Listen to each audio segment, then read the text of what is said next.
زبان استغفار سے تر ہے، اس لیے کہ اللہ جل جلالہ کے جاہ و جلال کا جو مرتبہ سرکار دو عالم صلی اللہ علیہ وسلم کے سامنے ہے، اس کو سامنے رکھتے ہوئے اپنا ہر عمل اللہ تبارک و تعالیٰ کے شایع نشان نظر نہیں آ رہا، بلکہ اللہ تبارک و تعالیٰ کے اس عظمت شان کو پیش نظر رکھ کر یہ سمجھ رہے ہیں کہ میں جو کام کر رہا ہوں وہ اس کی عظمت کا حق ادا نہیں ہو رہا، اس کے اوپر استغفار فرما رہے ہیں۔ تو جب نبی کریم صلی اللہ علیہ وسلم استغفار کے عادی ہیں اور فرما رہے ہیں کہ میں 100 مرتبہ استغفار کرتا ہوں دن بھر میں، تو امت کو تعلیم یہ دی جا رہی ہے کہ تمہیں تو اللہ نے معصوم بھی نہیں بنایا، تم تو پتہ نہیں کتنی غلطیاں کتنے گناہ تم سے سرزد ہوتے ہیں، تو اپنے آپ کو اللہ تبارک و تعالیٰ سے استغفار کرنے کی عادت ڈالو، یہ عادت ڈالو کہ ہر وقت ہر تھوڑے تھوڑے وقفے سے اللہ تبارک و تعالیٰ کی بارگاہ میں مغفرت طلب کرو، یا اللہ میں آپ کا بندہ ہوں، میرے گناہوں کو معاف فرما دیجیے، یا اللہ میں آپ کا بندہ ہوں، میرے گناہوں کو معاف فرما دیجیے۔ یہ تمہارے دل میں ایک لگن ہونی چاہیے، تمہاری زبان استغفار سے تر ہونی چاہیے، چلتے پھرتے اٹھتے بیٹھتے بھی اللہ تبارک و تعالیٰ کے سامنے اپنے گناہوں کی معافی مانگتے رہو، استغفار کرتے رہو۔ یہ اللہ تبارک و تعالیٰ نے استغفار ایسی نعمت عطا فرمائی ہے، ایسی نعمت عطا فرمائی ہے کہ جس کی کوئی قیمت نہیں ہو سکتی۔ کتنا ہی بڑا گناہ ہو، کتنا ہی بڑا گناہ انسان کر گزرا ہو، لیکن اگر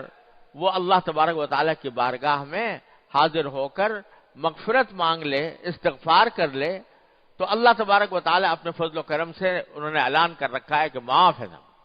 70 سال گناہوں میں گزارے، بڑے بڑے گناہوں میں گزارے، لیکن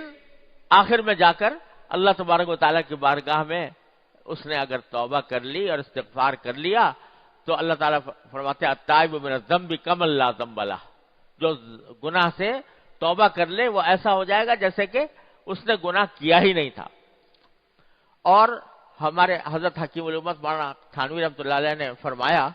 کہ جب بندہ استغفار کرتا ہے، اللہ تعالیٰ سے اپنے گناہوں کی معافی مانگتا ہے، تو اللہ تبارک و تعالیٰ صرف اتنا نہیں ہے کہ معاف کر دیا یعنی اس کی سزا نہیں دیں گے، اس کا عذاب نہیں دیں گے، صرف اتنی بات نہیں ہے، بلکہ نامہ اعمال سے مٹا دیا جاتا ہے وہ گناہ، نامہ اعمال سے مٹا دیتے ہیں۔ یعنی ایک صورت تو یہ تھی نا کہ جب آخرت میں نامہ اعمال آئے تو اس میں گناہ بھی درج ہوں، لیکن ساتھ میں یہ لکھا ہوا بھائی اس سے توبہ کر لی، اس سے مغفرت مانگ لی، تو ڈیبٹ کریڈٹ کا طریقے سے اس کو بتایا جائے نامہ اعمال کے اندر۔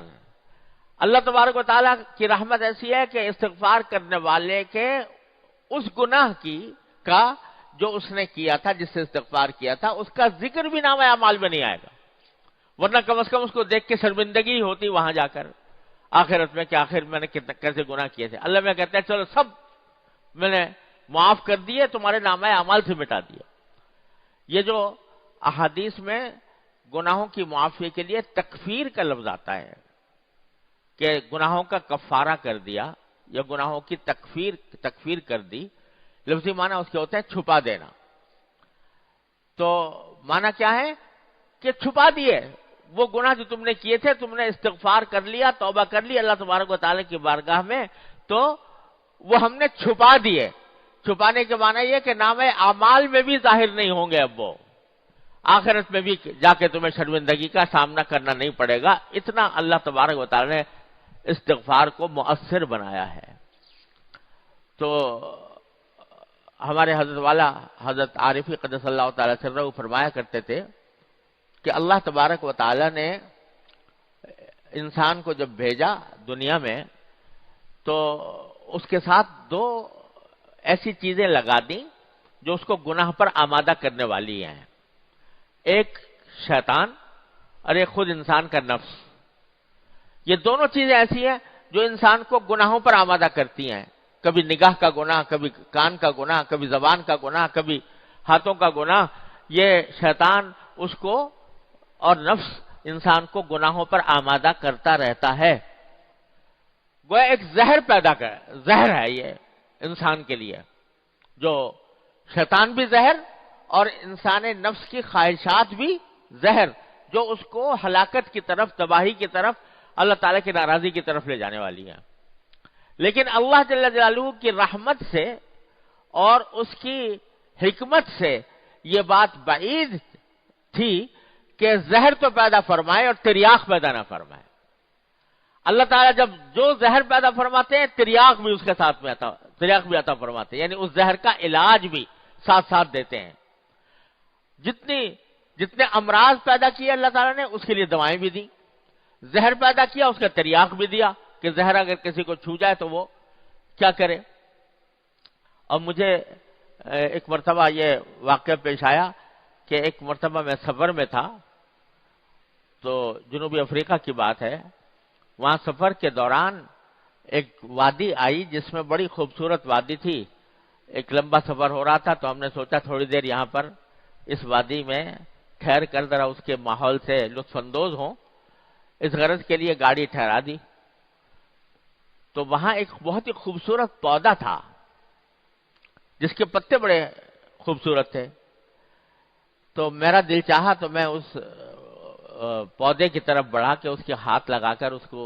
دیکھوں اور اس سے لطف اندوز ہوں۔ تو میرے جو ساتھی تھے انہوں نے ایک دم سے روکا، کہا کہ خبردار اس کو ہاتھ نہ لگائیے گا۔ میں نے کیوں؟ کہا کہ یہ ہے تو بڑا خوبصورت یہ پودا، لیکن اس کی خاصیت یہ ہے کہ اگر اس کو آدمی چھو لے تو اس سے انسان کے جسم میں زہر سرایت کر جاتا ہے،